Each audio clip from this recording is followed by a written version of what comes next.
Okay, सो soil क्या होती है? सॉइल्स बेसिकली बड़ी आसानी से अगर हम समझे ना, तो ये जो सतह के ऊपर, सरफेस के ऊपर जो हिस्सा होता है उसे हम सॉइल बोलते हैं। सॉइल मैक्सिमम जगह पे मिलती है एक्सेप्ट स्टोनी एरियाज के अंदर। स्टोन जहाँ मिलते हैं सरफेस के ऊपर वहाँ सॉइल नहीं होती। So except that part soil पूरे कॉन्टिनेंट्स के ऊपर मौजूद होती है। अब डिपेंड करता है कि सॉइल आप किसको बोलेंगे। So soil is the surface part of the regolith या layer of unconsolidated rock material subjected to weathering. ये सॉइल है, ये छोटी सी डेफिनेशन है। अब अनकंसोलिडेटेड मटेरियल है, दैट इज उसके अंदर कुछ भी मटेरियल हो सकता है, वो सॉइल कहलाएगा। Upper loose layer of the mantle rock regolith. अब रेगोलिथ क्या होता है ये समझ लें। A layer of loose heterogeneous material covering solid rock. Rock के ऊपर हेट्रोजीनस यानी बहुत सारे पार्टिकल्स, बहुत सारी अलग अलग चीज़ों से मिला हुआ मटेरियल सॉइल कहलाता है। इसके अंदर बहुत छोटे छोटे पार्टिकल्स होते हैं, माइक्रोन से लेकर मिलीमीटर्स तक जाते हैं। और ह्यूमस होता है ऑर्गेनिक मटेरियल का डेड कंपोनेंट जो डिसइंटीग्रेट होता रहता है। अब जो 4 एलिमेंट्स हैं जो सॉइल बनाते हैं, उसमें सबसे पहला होता है इनऑर्गेनिक या मिनरल्स। इनऑर्गेनिक हमने क्या पढ़ा?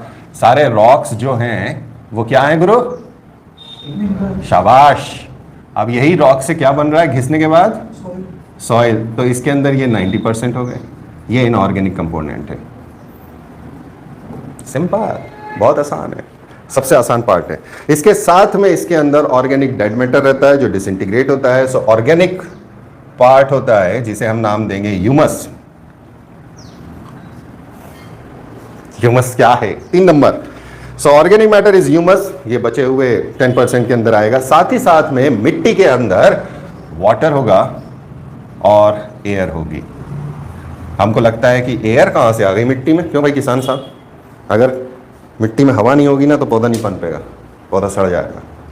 वाटर लॉगिंग, एयर होना बहुत ज़रूरी। तो ये 4 चीज़ें होती हैं और ये क्या करता है? ये प्लांट ग्रोथ के लिए मददगार होता है, प्लांट को मिनरल सप्लाई करता है, वाटर स्टोरेज के लिए बड़ा मीन्स बनता है। ये आपको दे चुका हूँ पहले, है ना, इसीलिए मैंने आज सुबह बोला था कि सॉइल्स के नोट्स लेकर आना। मॉडिफायर ऑफ अर्थ एटमॉस्फेयर है। अब अर्थ के एटमॉस्फेयर को मॉडिफाई कैसे करते हैं इसको हम आगे देखने वाले हैं।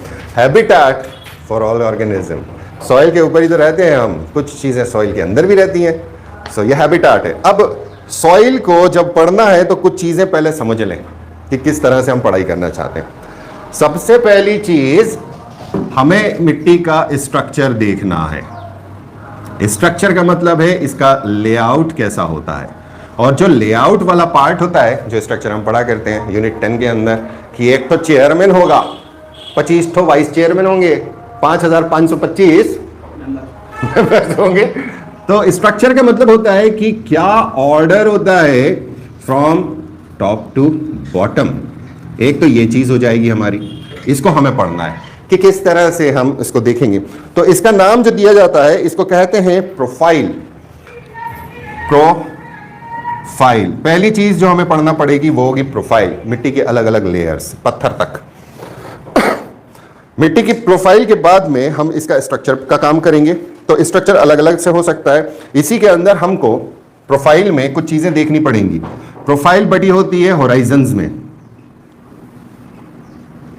लेयर्स, अलग अलग लेयर जिन्हें हैं वो होराइजन है, ज्यादा टेंशन मत लेना। फिर हमारे पास एक और चीज आती है डेप्थ, जो कल मैं बात कर रहा था, गहरी काली मिट्टी। अपना जोक मारे अपने ऊपर।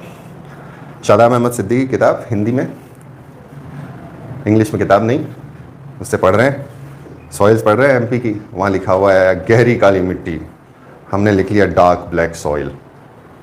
गहरी काली इज डार्क ब्लैक, बाद में संपट पड़ेगी बाबू, जे ना है गहरी काली डेप्थ है। सो डेप्थ ऑफ सॉइल एक बहुत बड़ा पैरामीटर बनता है। सो डेप्थ। फिर एक और चीज आती है इफेक्टिव डेप्थ, उसके ऊपर हम बात करेंगे। इसके बाद में हमारे पास फिजिकल स्ट्रक्चर वाला कंपोनेंट आएगा कि ये बनती कैसे है, दैट इज कंपोजिशन क्या होती है सॉइल की। सो ये प्रोफाइल करने के बाद हम इसकी कंपोजिशन के बारे में बात करना चालू करेंगे। और इस कंपोजिशन के अंदर जो हमारे पास आएगा, एक हम ट्रायंगल का डायग्राम बनाएंगे जिसको कहते हैं फिजिकल स्ट्रक्चर, कि फिजिकली वो किन चीजों से बनी हुई है। तो यहां पर हमारे पास 3 एलिमेंट मिलने वाले हैं। एक होगा सैंड, उसके पार्टिकल्स, एक होगा सिल्ट उसके पार्टिकल्स, और एक होगी क्ले और इसके पार्टिकल्स। ये रिड्यूसिंग ऑर्डर में चले जाते हैं, क्ले के पार्टिकल्स सबसे ज्यादा फाइन होते हैं। तो ये हमको एक काम करना है। इसी के साथ में जब हमने यहां पर लिखा है कि कुछ मिनरल्स मिलते हैं, नाउ मिनरल्स क्या करते हैं कि सॉइल को, हमने लावा की बात करी थी अगर आप याद करो, कि सिलिका कंटेंट अगर ज्यादा है तो वो एसिडिक होगा, और अगर सिलिका कंटेंट कम है तो बेसिक या अल्ट्रा बेसिक, माफिक, अल्ट्रा माफिक वाला बन जाएगा। सो बसाल्ट और ग्रेनाइट, ग्रेनाइट सतह के नीचे, वो ऊपर वो बेसिक है, ये नीचे है, ये विस्कस है, वो फ्लूइड है। तो ये वाला कंसेप्ट है। यहां पर भी मिट्टी अपने मिनरल कंस्टिट्यूएंट्स की वजह से केमिकल कंपोजिशन के अंदर या तो एसिडिक होगी या बेसिक या अल्कलीन होगी, या बीच में न्यूट्रल हो सकती है। ये केमिकल एलिमेंट्स आएंगे। अब ये क्यों जरूरी है? हाँ मज, ये क्यों जरूरी है? क्योंकि यहां पर एक इलेक्ट्रिकल कंडक्टिविटी चालू होगी आयंस की। जब आयंस रिलीज होंगे तो वो इलेक्ट्रिकल कंडक्टिविटी से प्लांट को न्यूट्रिशन देंगे। प्लांट का रूट्स में जबड़े नहीं होते, मुंह नहीं होता कि कुछ खचो खा ले कपक कपक। सो वो कैसे करते हैं? सो जो आयंस होते हैं वो आयंस अंदर जाते हैं, आयनिक फॉर्म के अंदर प्लांट्स अपना न्यूट्रिशन लेता है। तो वो कब पॉसिबल है? जब इलेक्ट्रिकल कंडक्टिविटी होगी। तो इलेक्ट्रिकल कंडक्टिविटी अलग अगेन इंपॉर्टेंट एलिमेंट बन जाता है।